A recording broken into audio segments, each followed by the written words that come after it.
All of you doing good और NEET की तैयारी बिल्कुल मस्त चल रही होगी। तो आज के इस वीडियो में हम एक क्विक रिवीजन करने वाले हैं ऑल्टरनेटिंग करंट के टॉपिक ट्रांसफॉर्मर्स पे। So what are we waiting for, let's get started.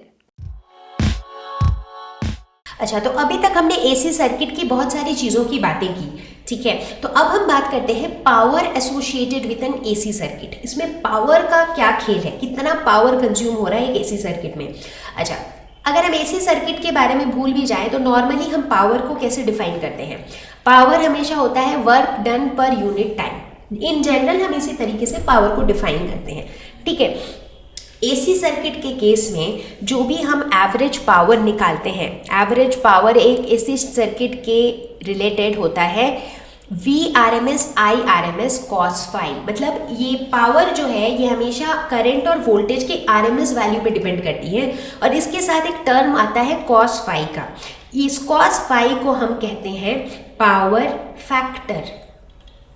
तो इसी एक्सप्रेशन से आप देख सकते हैं कि cos फाई को हम लिख सकते हैं P average divided by VRMS IRMS। अच्छा, P एवरेज जो है ये क्या है, ये बेसिकली ट्रू पावर है, मतलब एक्चुअल जो पावर है वो है। और VRMS IRMS जो है ये एपरेंट पावर है।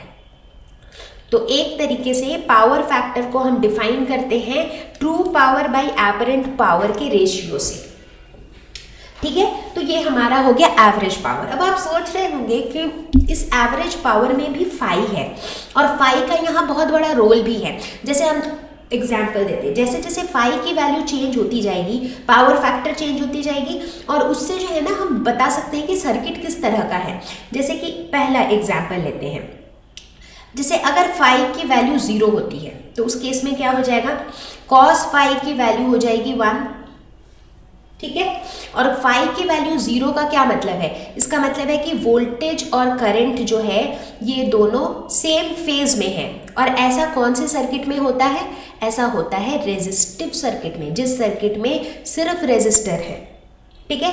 तो ऐसे रेजिस्टिव सर्किट के केस में जो एवरेज पावर की वैल्यू है वो हो जाएगी VRMS IRMS, ठीक है। अब एक और एग्जाम्पल लेते हैं, जैसे अगर हम मान लेते हैं कि हमारा जो सर्किट है वो है कैपेसिटिव सर्किट। तो कैपेसिटिव सर्किट के केस में एवरेज पावर कितना होगा, तो उसके लिए हमें जानना पड़ेगा फाई का वैल्यू। तो कैपेसिटिव सर्किट में क्या होता है, C से कैपेसिटिव, C से करंट। कैपेसिटिव सर्किट में करंट लीड्स वोल्टेज बाई कितना, बाई 90 डिग्री। तो मतलब कि जो फाई की वैल्यू है वो है 90 डिग्री, ठीक है। तो फिर cos फाई की वैल्यू क्या हो जाएगी 0, क्योंकि cos 90 डिग्री 0 होती है। तो फिर P एवरेज की वैल्यू क्या हो जाएगी 0। तो एवरेज पावर कैपेसिटिव सर्किट में 0 होता है, ठीक है। एक और एग्जांपल लेते हैं। अब हम बात करते हैं इंडक्टिव सर्किट की। तो इंडक्टिव सर्किट में क्या होता है, इंडक्टिव सर्किट में voltage leads current by 90 degree. तो यानी कि यहाँ पे भी फाई की वैल्यू 90 डिग्री होती है, यानी कि cos फाई की वैल्यू 0 होती है। तो फिर P एवरेज जो है वो भी 0 है। तो कैपेसिटिव सर्किट में भी एवरेज पावर 0 होती है और इंडक्टिव सर्किट में भी एवरेज पावर 0 होती है। अब हम थोड़े से कॉम्प्लिकेटेड सर्किट की बात करते हैं। जैसे अगर हम LCR सर्किट की बात करें तो LCR सर्किट में फाई की वैल्यू क्या होगी, ये हमें tan फाई के एक्सप्रेशन से निकालना पड़ेगा। tan फाई होता है XL minus XC divided by R, ठीक है। XL होता है ओमेगा L, XC होता है 1 by omega C divided by R, ठीक है। तो ये tan फाई की वैल्यू है, लेकिन यहाँ पे हमें क्या, कौन सी वैल्यू चाहिए, हमें cos फाई की वैल्यू चाहिए। तो हम अब सिंपल ट्रिग्नोमेट्री पे चले जाते हैं। हमें क्या पता है, tan थीटा क्या होता है, परपेंडिकुलर बाई बेस, ठीक है। cos थीटा क्या होता है, बेस बाई हाइपोटेन्यूज। तो हाइपोटेन्यूज को हम क्या लिख सकते हैं, root over perpendicular square plus base square, ठीक है। हम ऐसे लिख सकते हैं। तो बिल्कुल हम यही लॉजिक अप्लाई करेंगे यहाँ पे। तो अगर tan फाई हमें पता है तो हम cos फाई आराम से लिख सकते हैं, क्योंकि tan फाई में हमें P बाई B पता है और cos फाई में क्या होता है B बाई H। तो B तो हो जाएगा R डिवाइडेड बाई H हो जाएगा root over B square plus P, ठीक है, तो ये हो जाएगा cos phi।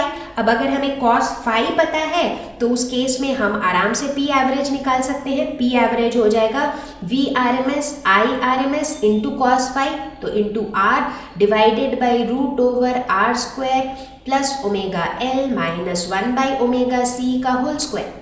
तो इस तरीके से हम एवरेज पावर निकाल सकते हैं LCR सर्किट में। ठीक है, अब एक और एग्जांपल लेते हैं। जैसे मान लेते हैं कि जो सर्किट है वो एक ऐसा सर्किट है जिसमें सिर्फ कैपेसिटर और रेजिस्टर है, मतलब एक CR सर्किट है। LCR का L गायब कर दो तो सिर्फ CR सर्किट है। तो ऐसे केस में हमारा tan phi क्या हो जाएगा, XL तो 0 है, तो ऐसे केस में XC बाई R हो जाएगा, यानी कि 1 बाई ओमेगा CR, ये हो जाएगा tan phi। तो अगर ये tan phi है तो cos phi क्या हो जाएगा, हमारा ये क्या है, P बाई B है, तो इस केस में ये हो जाएगा B डिवाइडेड बाई H हो जाएगा root over P square plus B square. ठीक है, तो इस तरह से हम cos phi निकाल लेंगे, तो P एवरेज हो जाएगा V RMS I RMS into cos phi। तो अब आपको कॉन्सेप्ट समझ में आ गया होगा कि कोई भी सर्किट दिया हुआ हो, चाहे उसमें सिर्फ कैपेसिटर हो या उसमें कैपेसिटर और इंडक्टर हो या फिर उसमें रेजिस्टर और कैपेसिटर हो, अप्रोच सेम रहेगा। यहाँ पे मैंने कुछ 5 एग्जाम्पल्स लिए हैं। इसके अलावा जैसे LR सर्किट भी हो सकता है जिसमें इंडक्टर और रेजिस्टर है।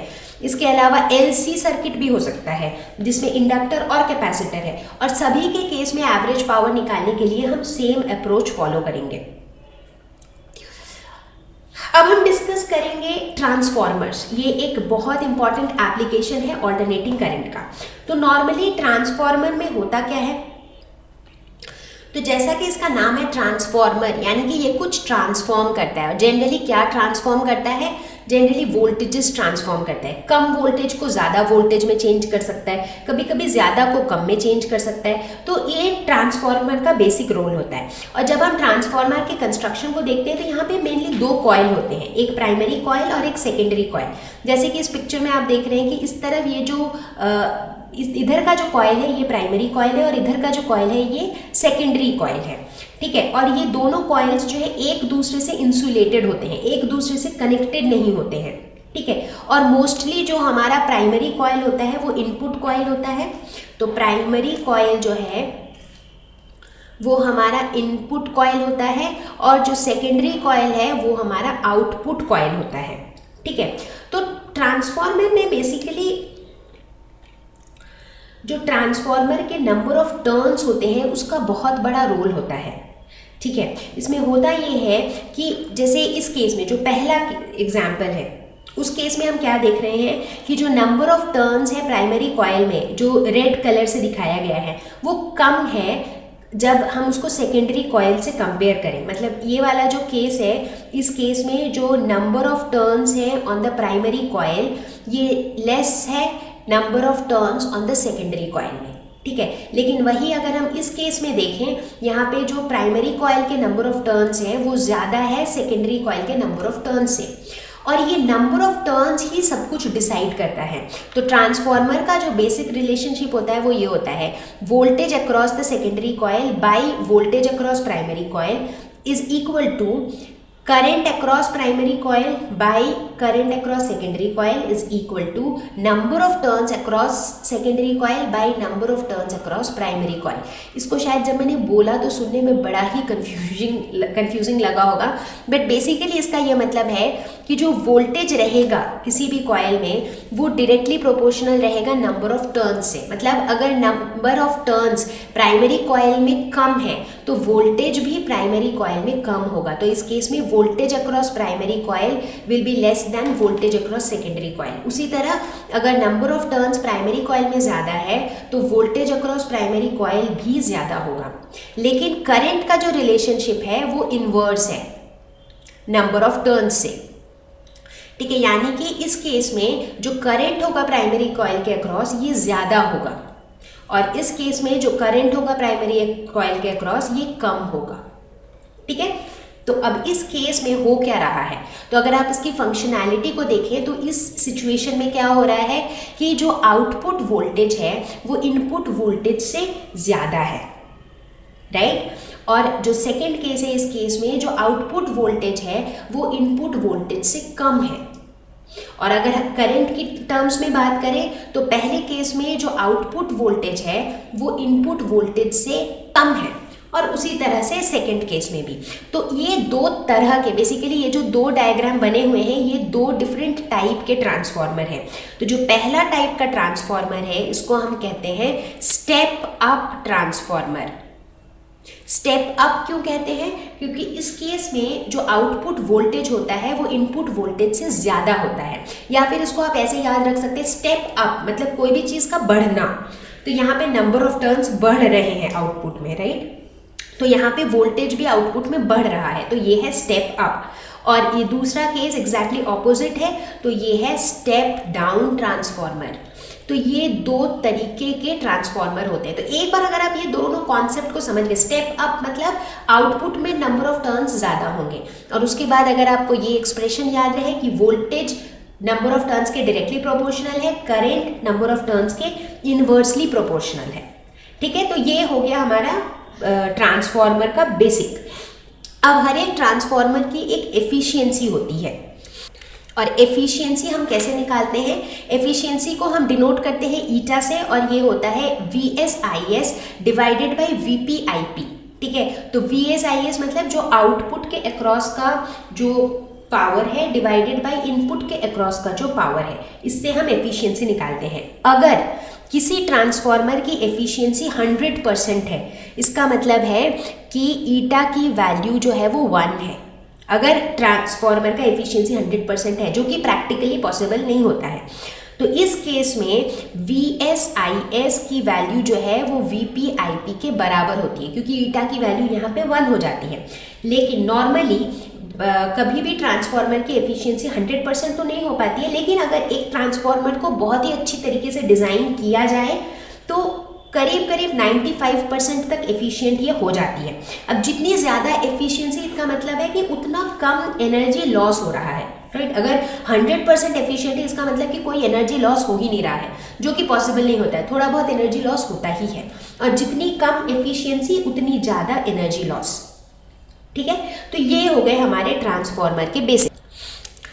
ठीक है, तो आई थिंक इन सब चीज़ों के साथ अब हमने ऑल्टरनेटिंग करंट टॉपिक के जितने भी इंपॉर्टेंट टॉपिक्स थे नीट एग्जाम के पर्सपेक्टिव से, वो सारे हमने कवर कर लिए हैं। तो अब हम बहुत सारे क्वेश्चन सॉल्व करेंगे। तो बच्चों, मुझे उम्मीद है कि आपको ये वीडियो पसंद आया होगा। आपका कोई भी फीडबैक हो, कोई भी सुझाव हो तो कमेंट्स में बताएं। मैं आपको जल्दी ही मिलूंगी एक नए वीडियो के साथ, एक नए टॉपिक के साथ। Till then take care, bye bye.